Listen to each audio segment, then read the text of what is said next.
বাঙালির প্রিয় দই পটল বানানোর জন্য আমি এখানে 9খানা পটল নিয়েছি, যেটা এইভাবে ছিলে রেখেছি, আর এই 2 মুখ আমি এইভাবে চিড়ে নিয়েছি। এবার আমি নুন হলুদ মাখিয়ে নেব।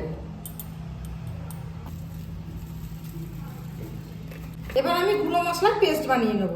1/2 চামচ হলুদ, 1 চামচ ধনে গুঁড়ো, 1 চামচ জিরে গুঁড়ো, দিচ্ছি 1/2 চামচ কাশ্মীরি লঙ্কার গুঁড়ো। 1/2 কাপ জল দিয়ে এটাকে পেস্ট বানিয়ে নেব।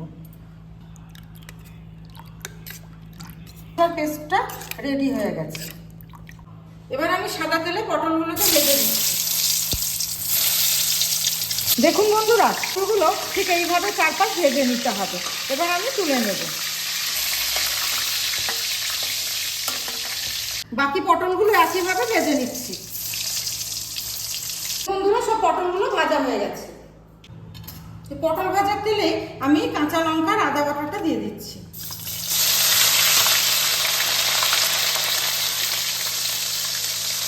আদা আর লঙ্কার কাঁচা গন্ধটা চলে গেছে। আমি এবার এখানে কাজু পেস্ট করে রেখেছি, এর মধ্যে দিয়ে দিচ্ছি। এটাকে মশলার সঙ্গে ভালোভাবে মিশিয়ে নেব।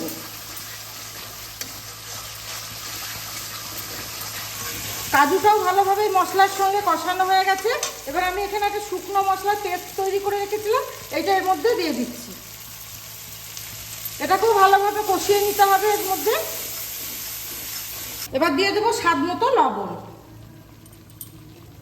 মশলাটা খুব ভালোভাবে কষানো হয়ে গেছে। দেখুন বন্ধুরা, মশলা থেকে তেল ছেড়ে গেছে। এবার আমি এখানে টক দই ফেটিয়ে রেখেছি 1 কাপ, এটা এর মধ্যে দিয়ে দেবো। ফ্লেমে দইটা ভালোভাবে মিশিয়ে নেব।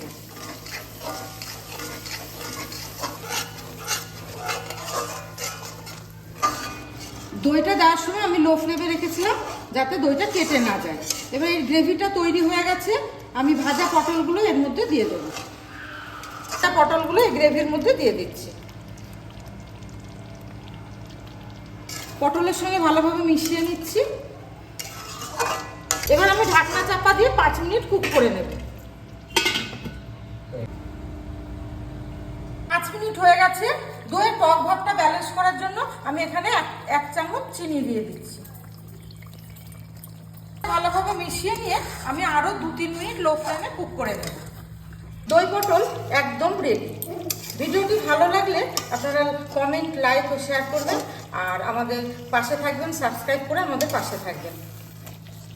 পটলের গ্রেভিটা ঘন রাখতে হয়, সেই জন্য বন্ধুরা আমি দই ফেটানোর সময় দইয়ের মধ্যে জল দিয়েছিলাম আলাদাভাবে। এই তরকারিতে কোনো জল দিইনি। দেখুন কি সুন্দর গ্রেভিটা হয়েছে। পটলগুলো পারফেক্ট সিদ্ধ হয়ে গেছে। আর দই পটলটা দেখতে খুব লোভনীয় হয়েছে। চলুন পরিবেশন করা যাক।